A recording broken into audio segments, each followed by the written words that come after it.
welcome to the Psychohealthology Summit 2018. I'm Dr. Eva Detko, and in this session, I'm going to talk to you how you can increase your own self-awareness and also improve your relationships with transactional analysis.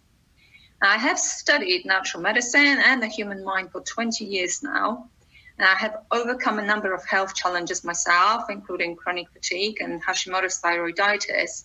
So I know firsthand what is possible when we optimize our mindset and deal with things like emotional traumas, emotional toxicity. And these days, I actually specialize in working with people with autoimmunity on the emotional side of the equation, because I consider dealing with emotional root causes of autoimmunity an absolute must if we want to heal fully. I use a wide range of mind-transforming tools to help me achieve that, including Havening techniques, brain-working recursive therapy, psychoanalysis, broadband for the brain, personality profiling, neurolinguistic programming, mindfulness, applied psychoneuroimmunology, and of course, transactional analysis as well. So let's just quickly look at why. Why should you want to learn what goes on in your own psyche and what drives your interactions with other people? Now, if you have been following me for a while, then you probably already know the answer to this. And maybe you just know the answer to this, but I just want to make sure that we're all on the same page here.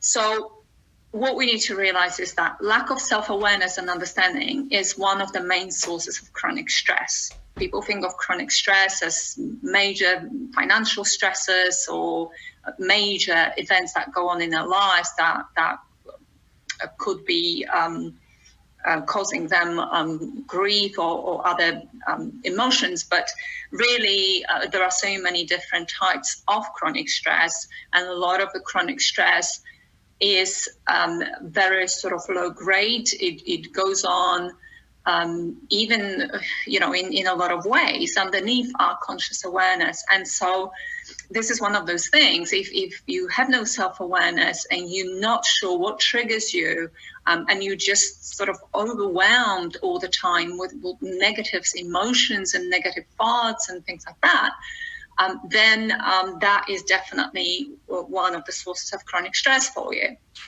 And of course, navigating relationships, whether it's personal or professional, is also a major source of chronic stress for many people out there.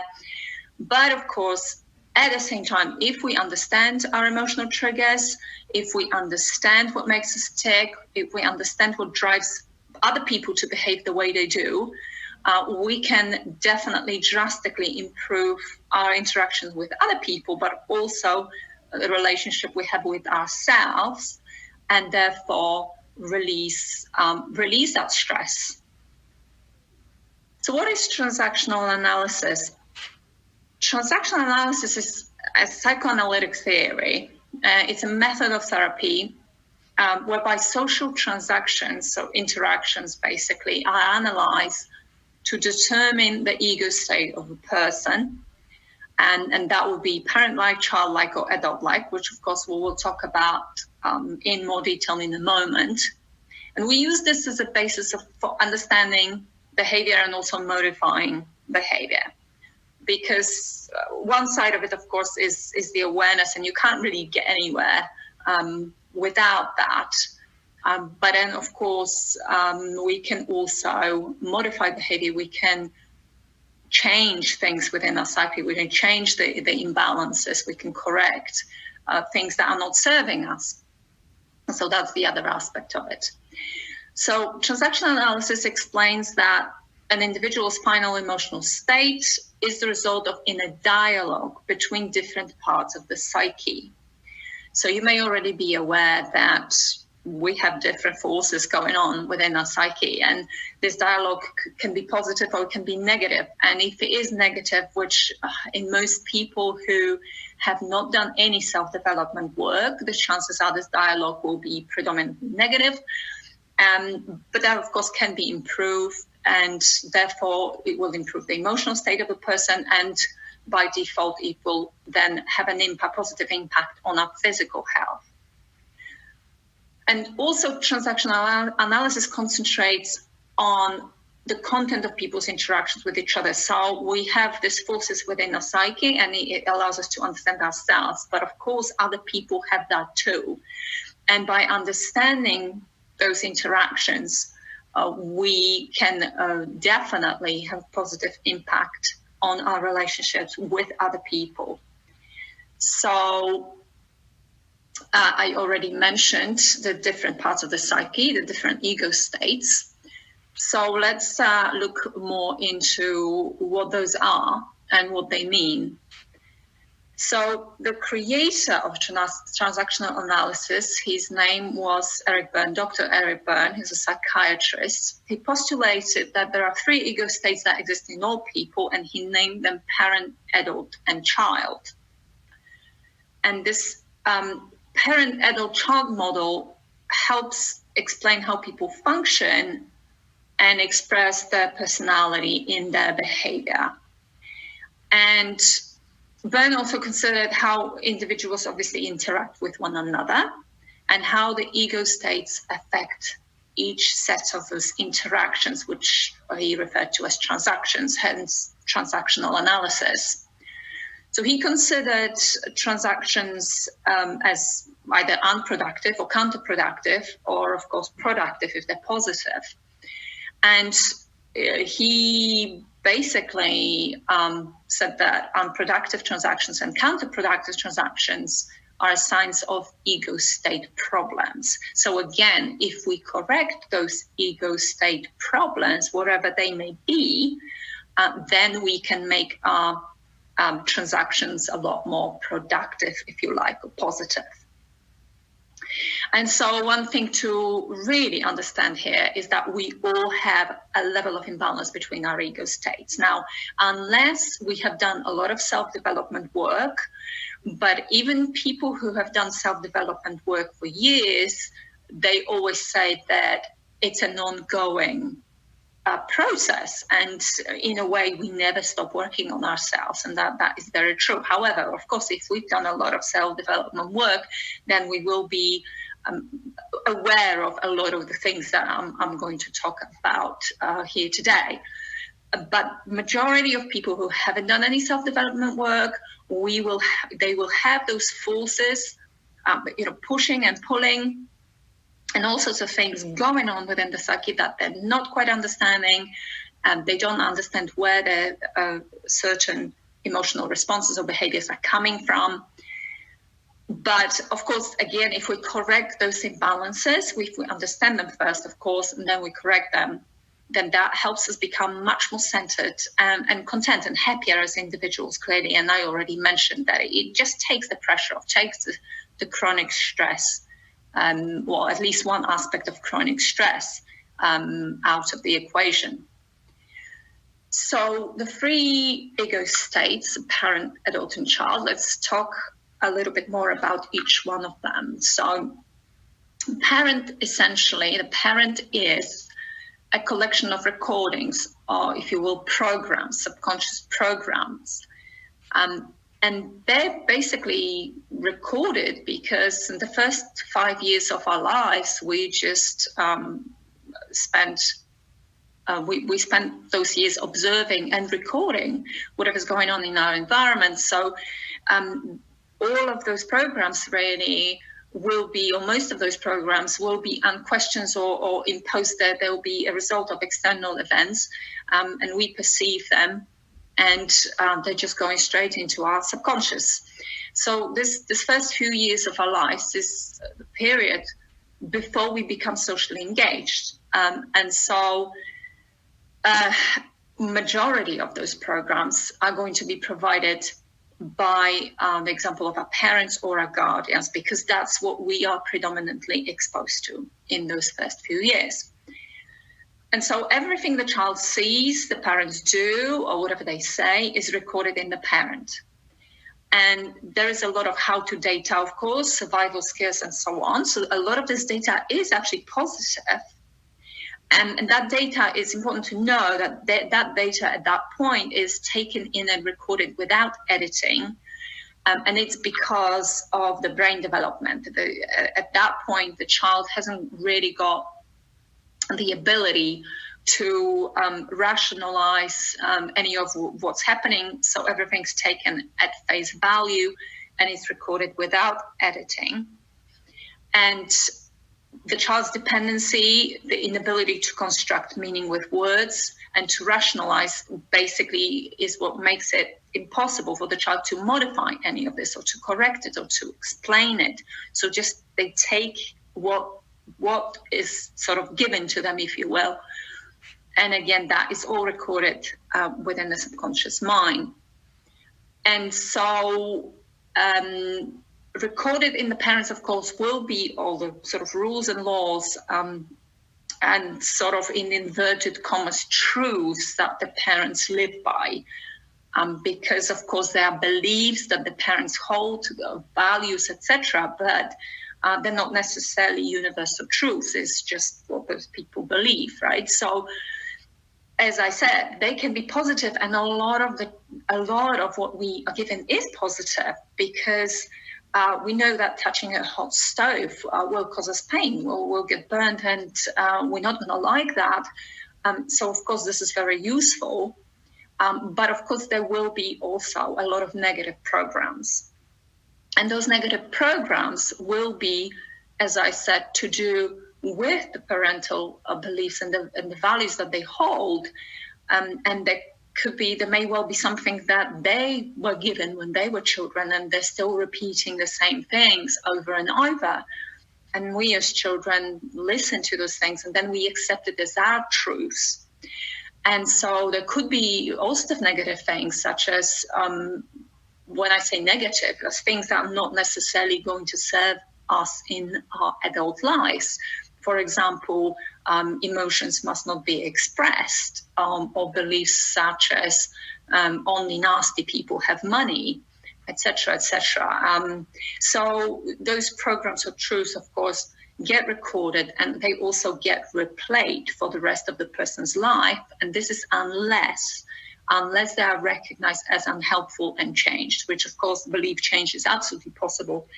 And we can do that at any stage. But, of course, if we don't recognize those beliefs as unhelpful, well, you can't change something that you don't even know it's there. So, therefore, again, that self-awareness is the first step, and it is a very important one, of course.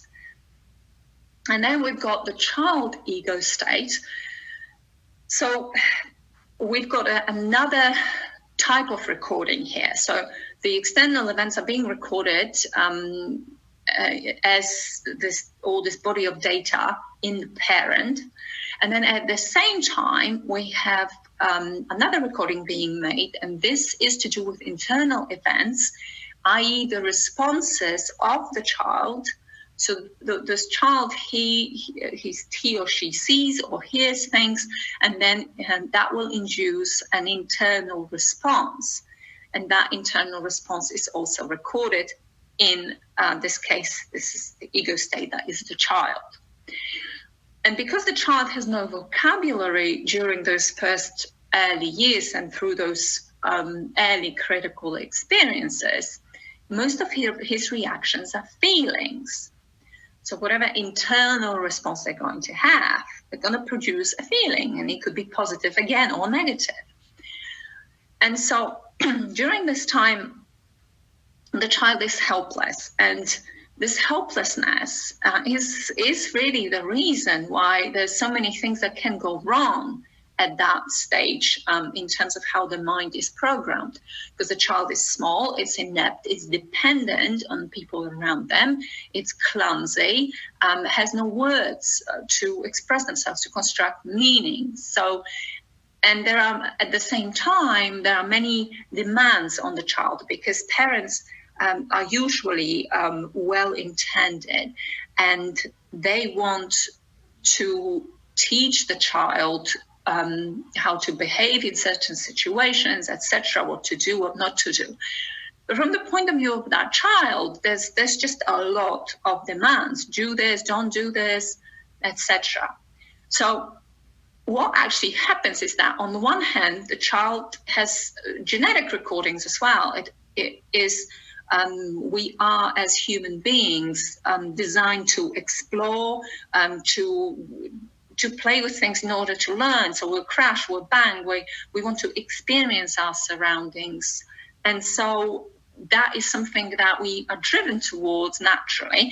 But then on the other hand, there is this constant demand because of the constraints of the society in which we live in, and we have to fit in with that somehow.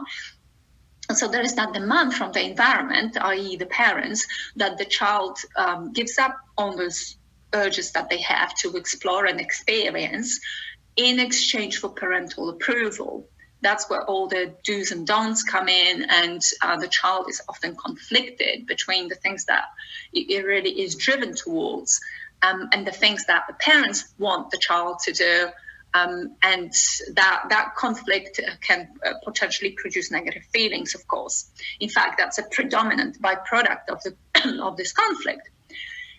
So when those negative feelings are produced over and over again, because this is not a one-off situation, this is going to be happening for years throughout this child's development period, that can lead, and often does. In fact, according to Byrne, that is something that everybody ends up with at one point or another. And this is this conclusion that I'm not okay because I am constantly told off, and I am told to do things and not do things, and I am torn because I actually want to be doing something else, etc. That produces the negative feelings and makes me feel like I'm somehow not okay as a person. And so Byrne believes that this actually happens to every child. So this is even the child of well-meaning, loving, caring parents. So you can just imagine what actually happens to a child whose parents are not very well-meaning, and they could be neglectful or abusive or whatever else.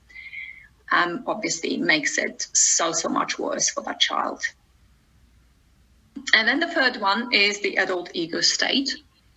So at about 10 months, the child learns to manipulate objects, and this is where we first taste our freedom, really.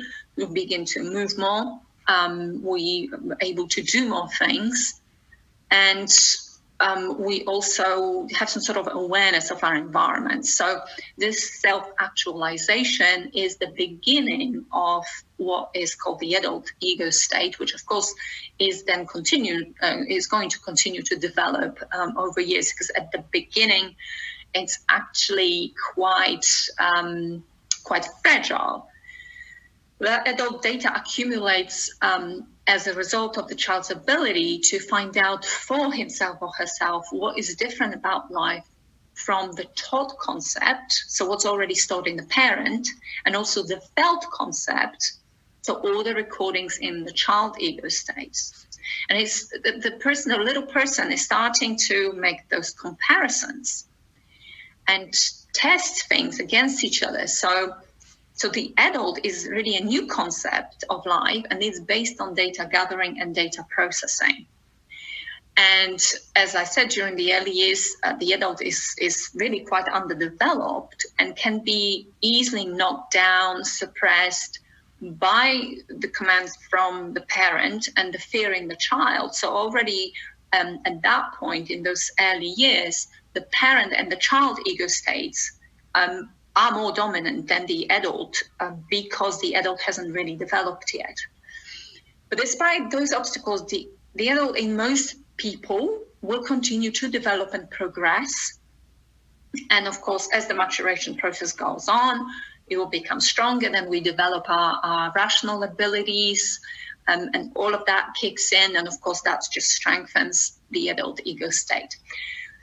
So the adult is a data processing computer, really, that's what it is. And it makes decisions after computing the information from three sources. It takes the information from the parent and the child that is already there, and then compares it with the data which the adult has gathered and is gathering. And that is then altogether, that is then tallied, and the person could arrive at all sorts of conclusions and form all sorts of behaviors as a result of that. So just a summary of this now. The parent-adult-child model, what I have already said is that we've got the parent-adult-child, and I gave the characteristics.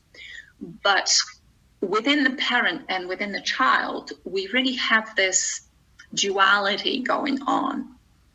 So the adult is really the planner, the observer, organizer, analyzer. This is where all this analytical, rational, logical thinking kicks in, and we can assess our surroundings in this way and then draw conclusions accordingly, compared to, obviously, to the data that we already have from the parent and the child. When it comes to parent and child, there are almost two sides to each of them. So we've got the critical parent, and this is all about rules, regulations, and shoulds and musts and expectations, etc., commands, demands, etc. Now, on the other side of that, of course, is a nurturing parent. So it's unconditional acceptance and optimism and self-recognition. And so what I want to stress, that this doesn't just relate to how we come across to other people, because we could be highly critical as people, or we could be nurturing as people, in which case these are the two aspects of the parent. But more importantly, what that means for an individual is that if we're highly critical of ourselves and we have a really bad relationship with ourselves, then that means that the critical parent within us is very dominant and the nurturing parent is not. It's suppressed for whatever reason. And so in that situation, we want to develop the nurturing parent in ourselves, and automatically, if we do that, the critical parent will be suppressed and will have a better balance. And this is fundamental to what this is all about. Having a good relationship with yourself is really fundamental to not just emotional and mental health, but also physical health. So this is why I'm highlighting this, because it's hugely important to recognize what dominates within your psyche. And then with the child is similar. There's two sides. And so we've got this adaptive child that just reacts to its environment. And this could be wanting to fit in, but it also could be the rebellious child that will mismatch and just do the opposite. And so often emotional and easily hijacked by their emotions. Whereas the free child is this sense of creativity, it's wanting to explore, curiosity. All of those characteristics are the characteristics of a free child. So, of course, if we are naturally curious and creative, that's actually very, very healthy for us, both mentally and physically, to be that. So again, we want, at the very least, we want the balance, but really we want this expression, this free expression, to ideally be at a higher level than just being hijacked by negative emotions, right? So here are some adjectives that are strongly associated with those particular ego states. So we've got in columns, we've got the critical parent, nurturing parent, adult, free child, and adaptive child. And if you wanted to find out, if you're not already instinctively picking up which of your ego states perhaps dominates your psyche, and sometimes you think it's one thing, but it's actually something else. So this is an exercise worth doing. And what you would do with this, you would go through each adjective and you would assign a number from 0 to 4. So either 0, 1, 2, 3, or 4, in which 0 would be not at all accurate and 4 would be extremely accurate. Now, when you then have done that with all of those adjectives. You, of course, add it up, you add up each column, and you can see the numbers. And so, of course, the highest number will indicate that that is your dominant ego state. And what you could also do would be to plot it and produce what is called an egogram. And basically, this is just an example of one here. So again, you can see critical parent, nurturing parent, adult, free child, and adopted child.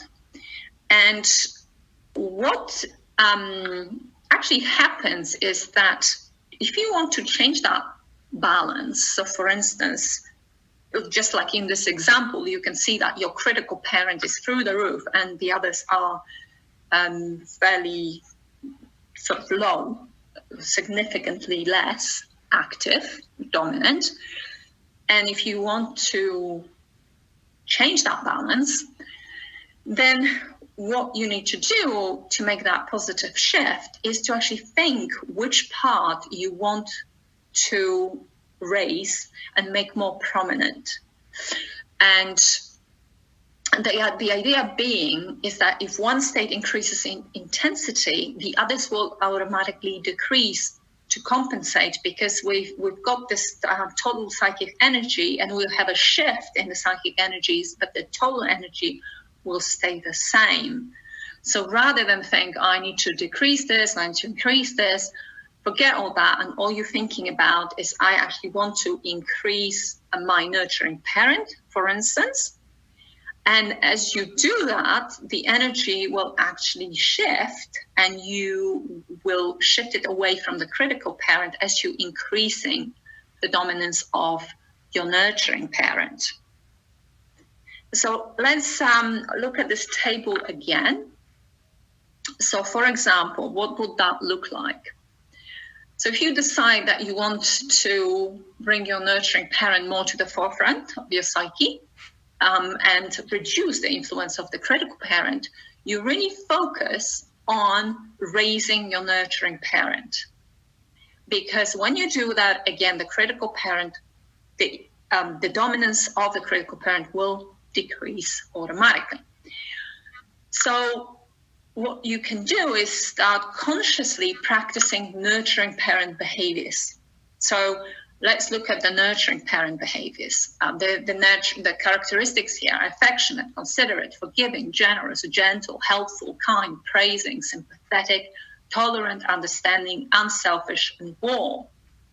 So they are the main characteristics. So you would then think about what sort of behaviors can I do in order to raise the energy in my nurturing parent.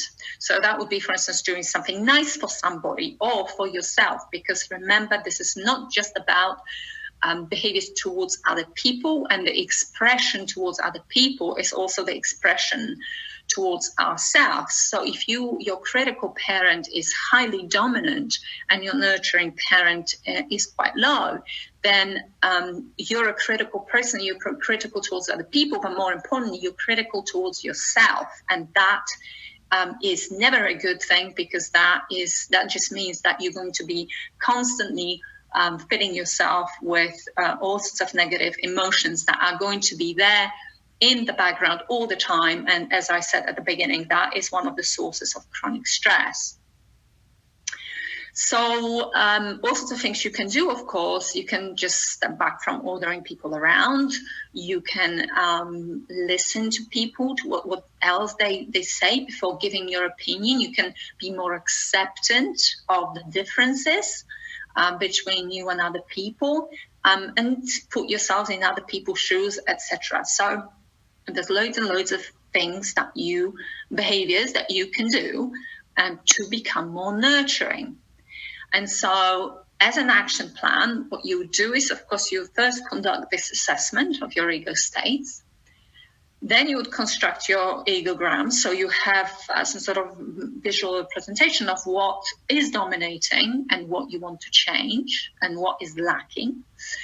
And then you would list at least 5 new behaviors which will help you elevate the ego state that you want to be more prominent. And you make a point of doing these behaviors for a couple of weeks. So this is a cognitive exercise, of course, but it can be very, very powerful. And if you have done this for a couple of weeks, you may find that it's actually quite unnatural for you to do some of those things, some of those behaviors, because you naturally are in the critical parent most of the time. So stepping into the nurturing parent and doing those nurturing behaviors may actually feel a little bit unnatural at first. But if you persevere for a few weeks, then you are bound to be observing some differences in the way you feel, but also your interactions with other people as well. And then at the end, if you want to make it nice and measurable, you can even get your egogram redrawn, or get somebody who knows you really, really well to do that for you. Because sometimes we do have blind spots, or we all have blind spots, and we think we are one thing, but other people's perception is completely different. So if you dare, maybe this is an exercise to do with somebody who knows you really, really well, and compare the notes and see what comes up.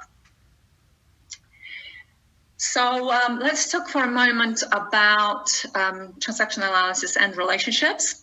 So basically, when people communicate, there's an exchange going on, and that is the transaction. That is what we call transaction.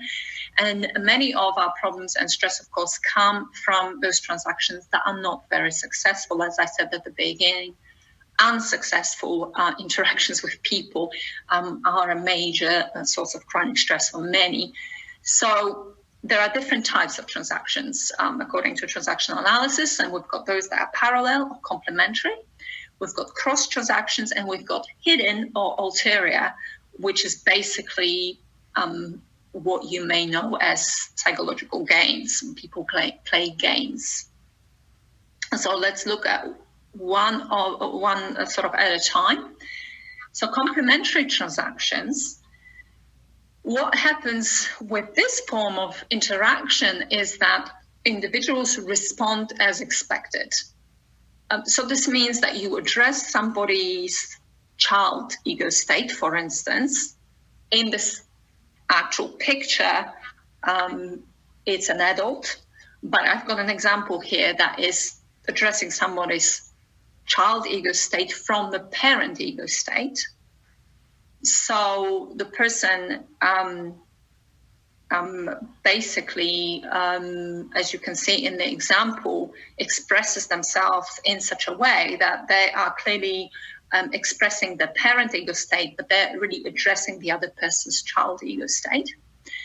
And in this case, the transaction will continue until either somebody breaks the cycle by coming from a different ego state, so just basically changes tack and completely approaches it from a different angle, or the person feels that they have made a point, and of course that's when the conversation ends, or one or both parties have received the attention that they need, because Byrne called it strokes, and ultimately he said that people generally people play psychological games all the time, really, and even with any interactions, what the ultimate goal is to receive those strokes or attention or approval.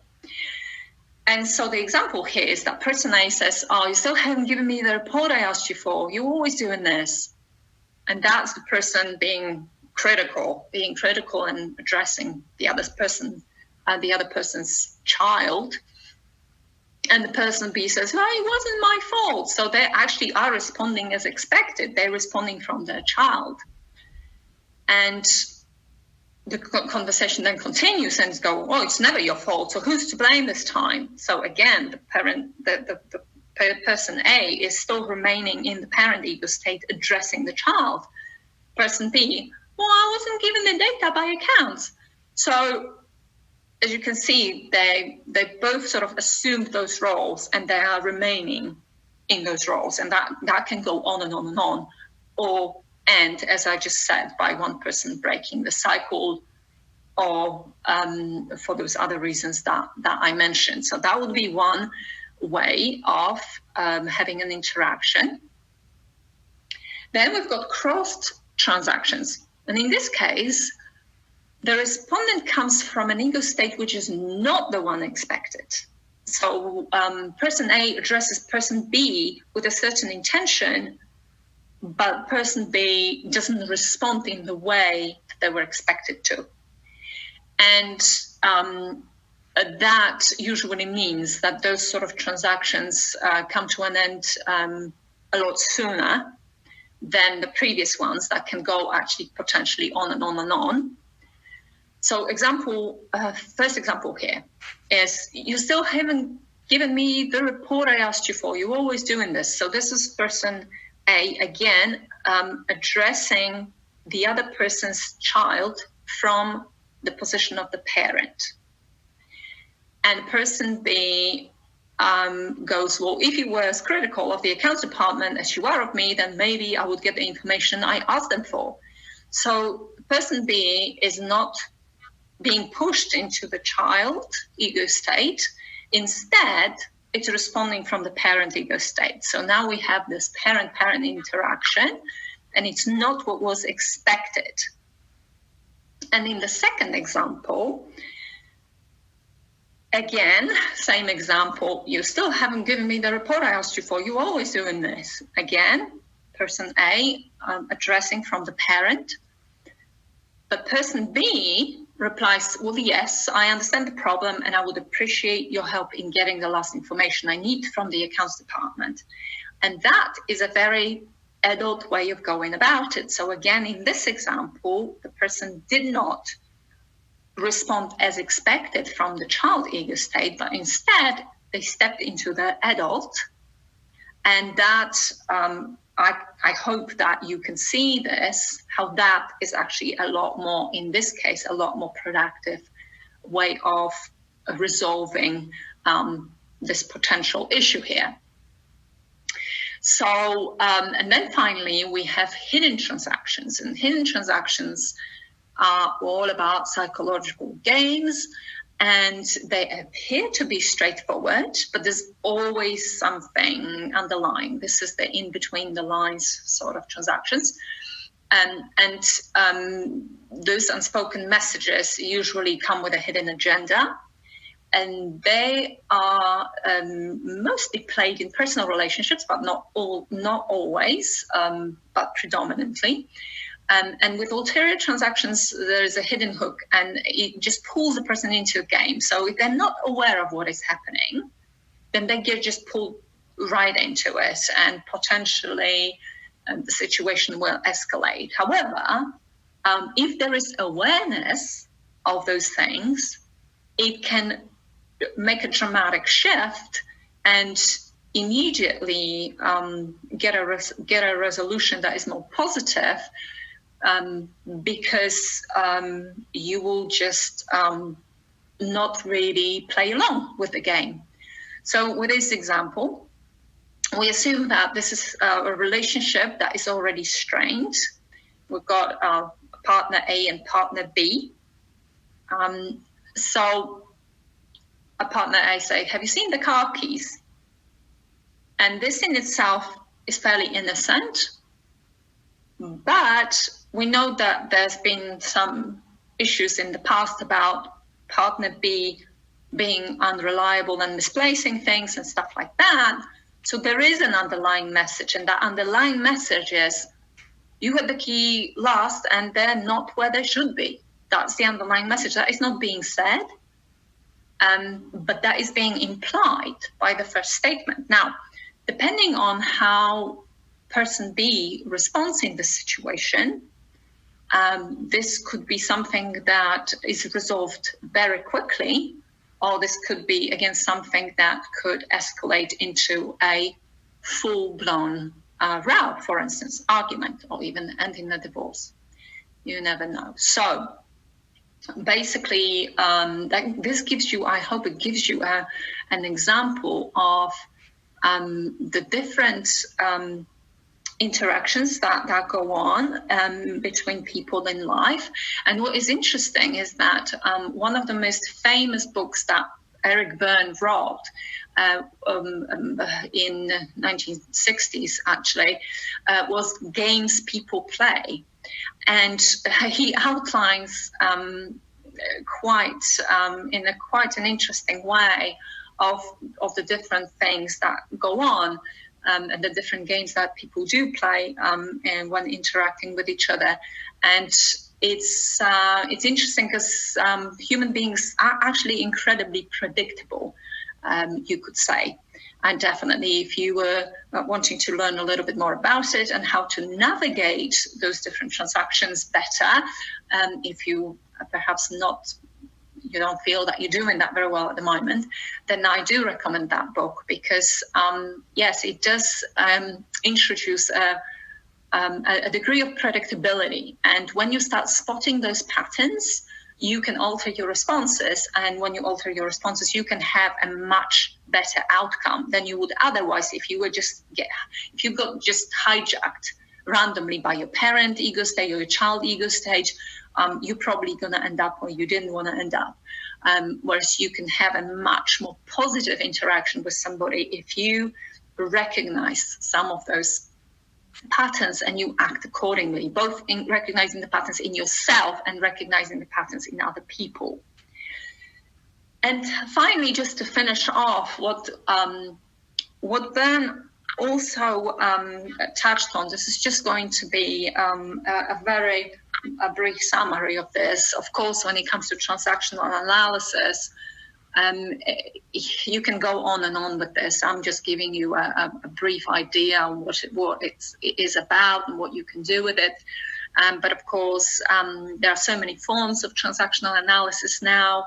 It evolved into all sorts of things, and of course, you can go on and on exploring it. But just to end this session with, I want to talk to you about life positions. So Berne identified those 4 life positions that a person can hold, which shape how we operate in life. And these are basically based on experiences in our early years, not surprisingly. So we've got 4 of those life positions. So first position is, I'm okay, you're okay. Now, this is the healthiest position in life, and it just means that you feel good about yourself, you feel good about the world around you, which ultimately, what that means is that if you're feeling content with yourself and you're happy with the life and world around you, then this is the inner peace that everybody always wants. Essentially, that's what it means, that you can tap into this inner calm and inner peace. So, of course, this is the most desirable life position to be in. Then number 2 is, I'm okay, you're not okay. This means that a person feels good about themselves, but they see others as damaged, and they're very mistrusting of other people. This can often be present when child experiences abuse. And in extreme cases, this can lead to psychopathic and sociopathic behaviors, narcissistic behaviors, all of those sort of things in extreme form. And then position number 3, life position number 3 is, I'm not okay, you're okay.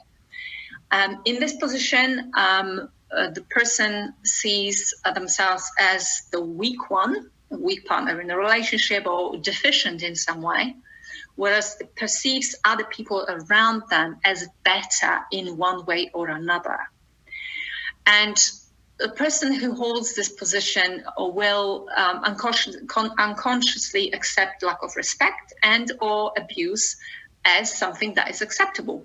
So again, in extreme cases, would be somebody who's been abused time and time again, but they cannot break the cycle.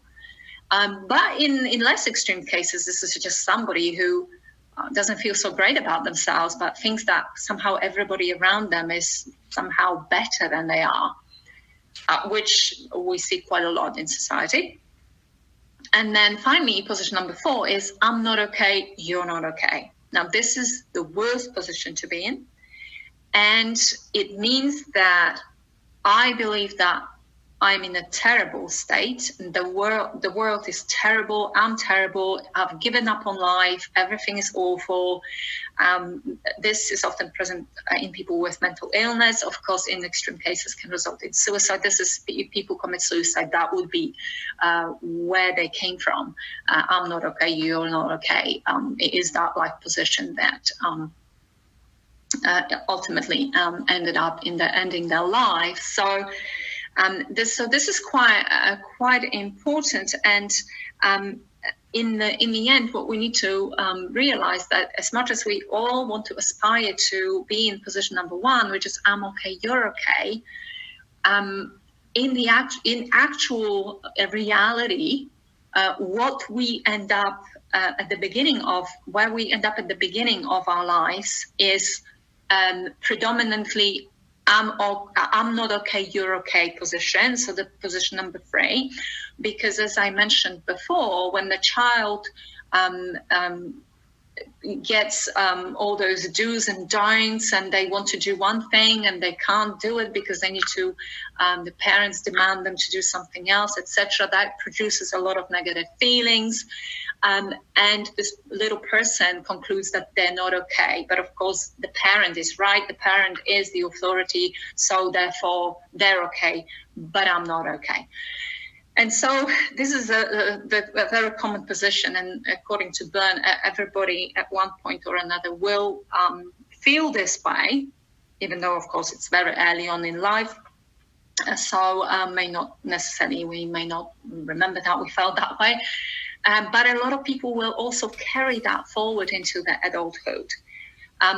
Either that or their life experiences will make them shift into I'm okay, you're not okay position, or even worse, I'm not okay, you're not okay position. So just for you to know that if you identify yourself and being in one of those positions, and it's not the first one, it's not the optimal one, it is absolutely possible to shift yourself into the I'm okay, you're okay category, which is ultimately where we want to be. If we want to healthy life emotionally and physically. And of course, with some self-development work, this is absolutely possible. So that was just a little summary of that. References, if you're interested, I already mentioned the book Games People Play, but there's obviously there's actually Thomas Harris wrote I'm Okay, You're Okay book as well. So that's about transactional analysis and the life positions I just talked about. And of course, if you need any help with addressing emotional root causes of autoimmunity, or you just want to optimize your emotional state, then feel free to get in touch with me, and you can have just a 15-minute consultation to see if I can help you, if this is something that you want to pursue. So I hope you enjoy this session, and you hopefully found it useful. Thank you very much for watching. Thank you very much.